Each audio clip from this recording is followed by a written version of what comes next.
Should the government negotiate? No. Do you think they will? Eventually they may. Why do you think they shouldn't?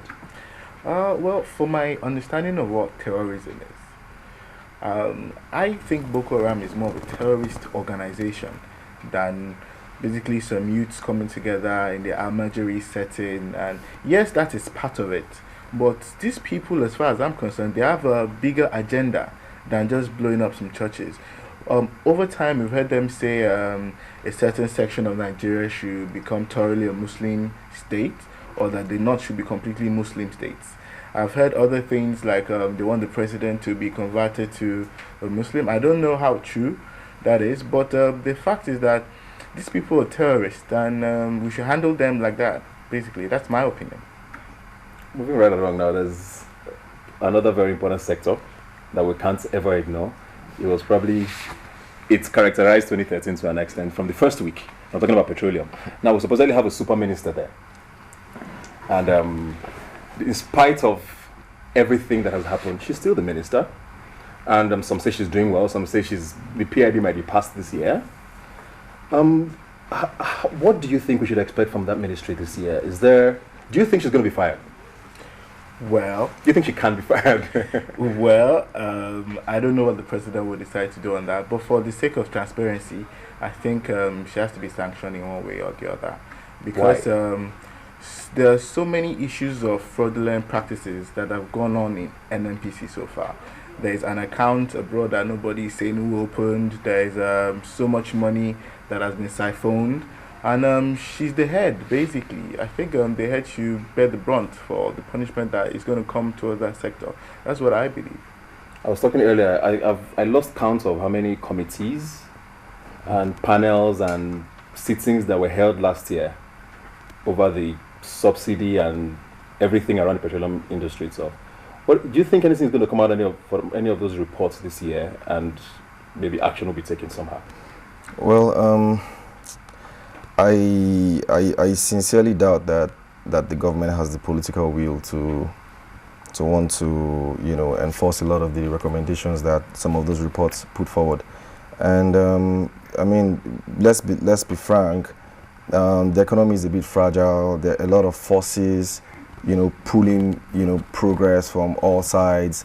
So you at some point in time would have to pick your fight, pick your battle. So I believe what the government should probably concentrate on this year in the petroleum sector is delivering the PIB bill, and it's crucial because that is the only thing that will drive FDIs. But even as it is now, we're hearing so many variations. We don't even know what version is going to be passed at the end of the day and how much of an effect that would have on the sector at the end of the day. The legislature has their own idea of what the PIB should be. The president submitted something else after so many drafts and redrafts. What are we expecting, really? What are we going to see with that report, with the bill at the end of the day? The petroleum industry bill. For me, actually, I think that we should have more local content. That is part of what they're pushing. That is part of what they are pushing for. We've heard a lot of rumors that it's been watered down, because of the foreign interests that have been on ground, even people that actually discovered the oil, so to speak, to favor them, and this for me is our one time or our first shot at ever probably getting something close to equal of what these people have gotten out of the petroleum sector for Nigeria. So if we are going to have a petroleum industry bill, then we might as well have something that is very good, and something that favors Nigeria, and something that creates room and allows more Nigerians to invest, even at the medium scale level.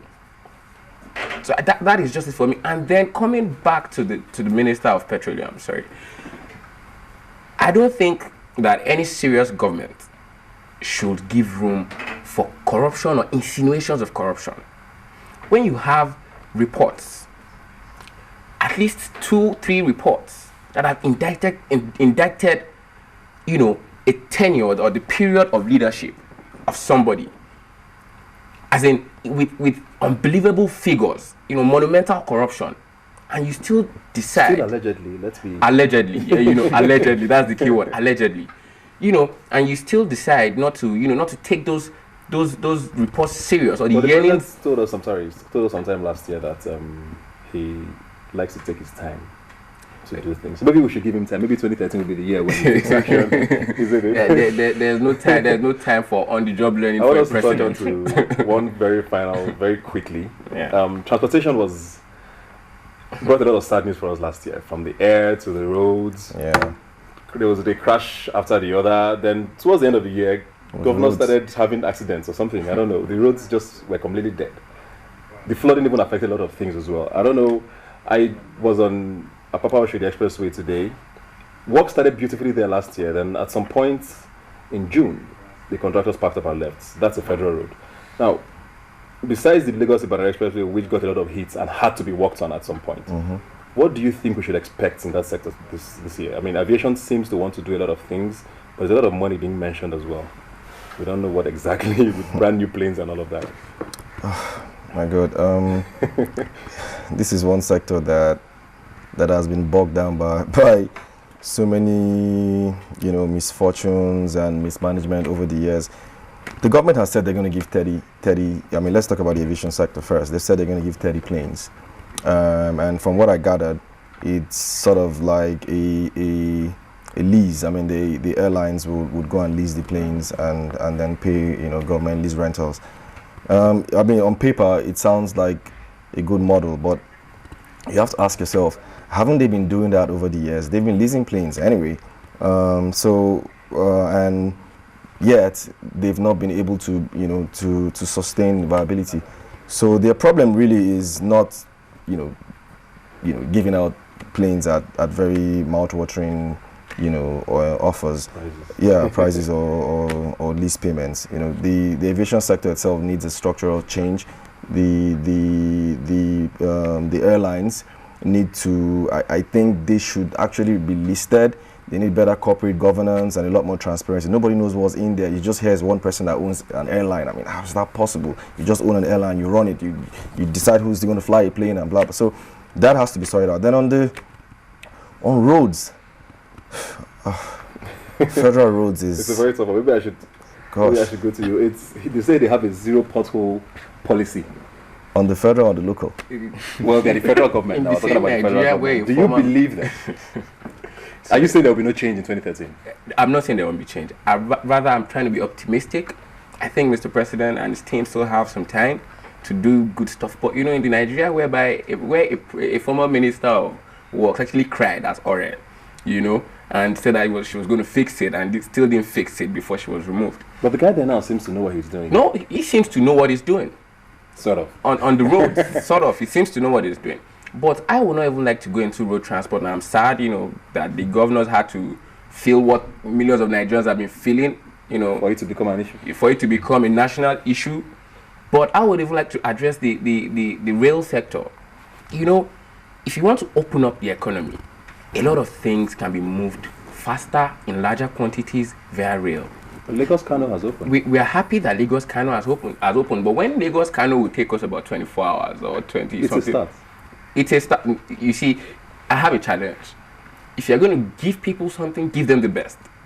Nigerians deserve the best. If you're going to give us rail in 2013, give us something that is befitting. Well, it's a good start. I'm not saying it's not, but I'm saying that they have the option now to give us something better. Okay. Yeah. That's a good way to end all of that sector. Just a quick one before we go on. Occupy Nigeria is a year old right now. Really? Yes, it is. Yeah. Does it feel shorter or longer? I thought it just had a 2 months lifespan and then died. It's still on. They said it's an ongoing. We're just not protesting actively. We've taken it virtually and all of that. Are you impressed with how it has gone so far? And do you think probably there might be a trigger very soon for anything? Well, Occupy Nigeria did something very great for us. It created an avenue by which people could become more aware of the many problems that we have now, and it was an avenue for many youths to come together and realize that okay, we are one in this together, and we raised our voice all as one, for the government to really hear us and fix these things we're talking about. But Occupy Nigeria, I didn't like the way it ended. Because it isn't ended. But go on. Okay, well, I don't like the way it ended back then, how the Ojota gatherings ended, because we all went home on Friday, we came back on Monday, and there were soldiers there. I had a friend who was almost shocked. Tokwe actually, because a soldier was manhandling someone and he wanted to record it, and another soldier pointed a gun at him and said, "If you, yeah," and he cocked it and said, "If you move, I'm going to shoot you. If you take that picture, I'm going to shoot you." Yes, we've taken the battle now virtually. We are all on social media. We are on Twitter, Facebook, and all that, and we are making more noise. But I believe we should take it a notch in the sense that civil disobedience has to take another level. Civil disobedience is different from just going to the streets and causing mayhem. Some people were even using that avenue of the Occupy Nigeria team to cause distraction. Some were robbing, some were doing all sorts of things. I think we should take civil disobedience to another level that will be more compelling on even us and the government as well, that will make them want to work harder. That's what I think we should do. Okay, before we go, I just want to take a quick word from all of you. 30 seconds each. What sector do you think will shape this year and why? Quickly. I think the power sector would shape this year, and it's important because for over 3 decades now, Nigeria has actually been driven by that animalistic spirit that we all have to be capitalist. So, and we've done that essentially without power. So if power can move to about 6,000 megawatts, if that's what they call it, then I believe you're going to see a lot of job creation. A lot of people would smile better and feel a lot more comfortable. So power gets it for me. Okay. Actually, I'm just going to agree with him. Power, fixed power, you're going to solve a lot of problems. Are you saying fix it, or are you saying it will be fixed? Ish. I'm not in government. Fixed power. If we have constant electricity in this country, you'll be surprised. Now you're going to bring down the cost of production. Nigeria has energy. We have people, manpower. Now it's going to be one of the outsourcing havens. Trust me. If power comes down, if we have power, big companies want to come into Nigeria, and then they bring their manufacturing, factories to Nigeria, and then that means you're creating more jobs. So I think power is just a sector. Well, I think my sector will be the economy. I think especially for youths, because we have realized that the sector which is the economy, the economic sector of the country. Youths have realized that there are no jobs anywhere, and so most of them are taking laws into their hands and starting up small-scale businesses and trying to grow. I think we'll have a lot more of that this year. Because one more thing, cheap credit. I can add that. Cheap credit, very important. Sure. That's CBN governor, low interest rates, please, very important. I'm sure he's listening. Yeah. Well, I'm very excited about the agricultural sector, regardless of the phone issues and all of that. I think it's something that's long overdue.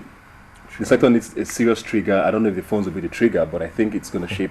It's going to do a lot this year. A lot's going to happen in that sector this year, and I'm very excited about it. Thank you very much, guys, for being here. When we come back, I'm going to be joined with some gorgeous ladies. The guys need to leave so that I can be more comfortable. We're talking fashion, entertainment, style, and all of that.